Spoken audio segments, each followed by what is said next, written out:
반갑습니다, 여러분. 우리 1월 7일 새벽 기도 하나님 앞에 나아가길 원합니다. 창세기 4장 1절부터 26절까지 말씀을 가지고 우리의 아우를 찾으십니다. 라는 제목으로 말씀 나누겠습니다. 하나님께서 창세기에서 천지를 창조하신 이후에 사람들을 지으셨죠. 사람들을 지으신 이후에 그 하나님의 명령에 따라서 그 사람들이 아름답게 살아가길 원하셨지만 하나님 앞에 범죄하였고 우리는 그 범죄한 장면을 어제 함께 목격하며 하나님께서 심판하시는 장면까지 보게 되었습니다. 그리고 오늘 창세기 묵상하는 말씀 가운데 우리는 하나님의 주권 안에 인생이 어떻게 펼쳐지고 있는지를 확인할 수 있습니다. 좋은 것을 허락하신 주님, 또 계속해서 이끄시고 인도하시는 주님, 아담과 하와가 비록 에덴 동산에서 쫓겨나게 되었지만 하나님께서 새로운 길을 여시는 것을 우리는 본문 말씀을 통해서 볼 수 있습니다.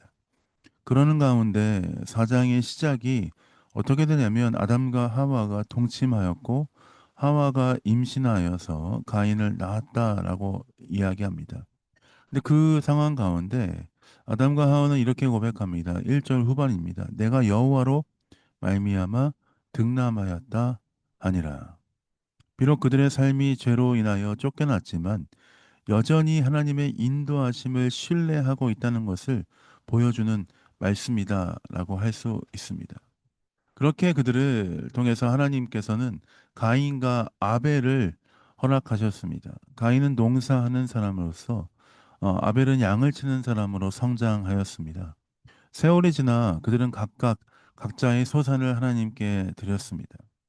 그러나 여기서 중요한 일이 일어납니다.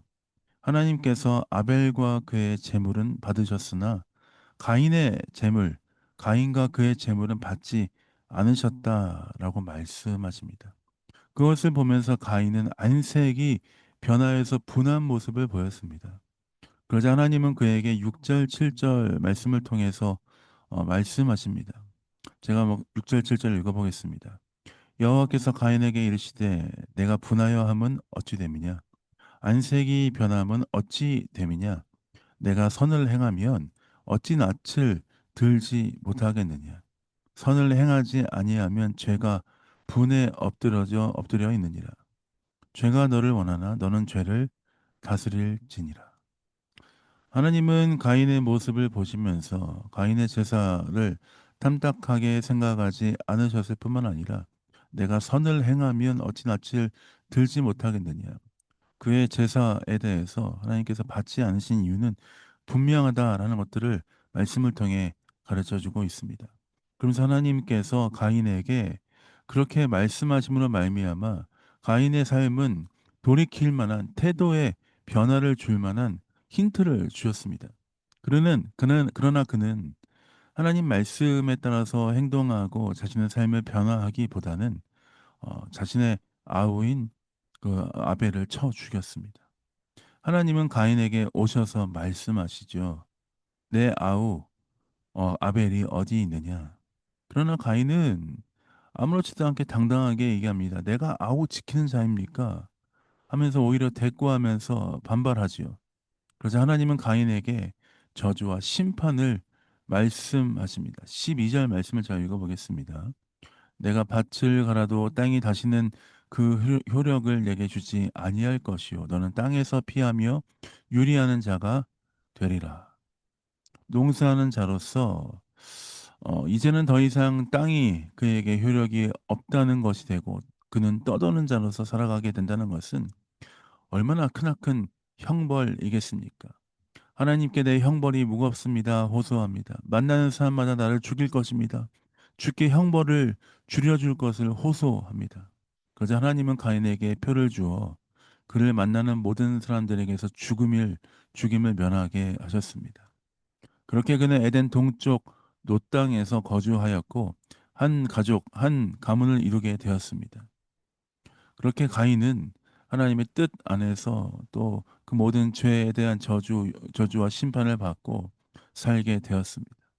그리고 하나님은 아담에게 아벨 대신 다시 아들을 주셨습니다. 그 아들의 이름은 셋이라는 이름을 갖고 있습니다.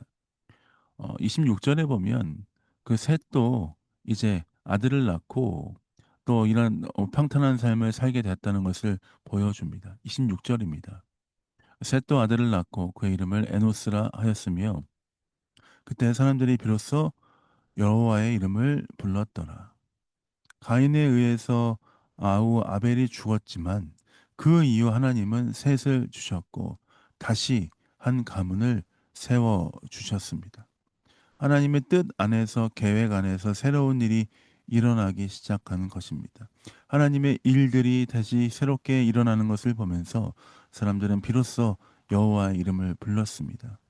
하나님의 생각은 하나님의 계획은 우리의 생각과 우리의 상상을 뛰어넘는다는 것을 볼 수 있습니다. 아벨이 죽었고 어떻게 일들을 수습하지?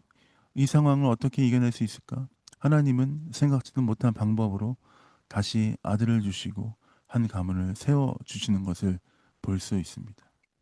그는 여호와 하나님이시기 때문에 그분은 우리의 삶 가운데 신실하게 일하실 것을 우리는 믿습니다.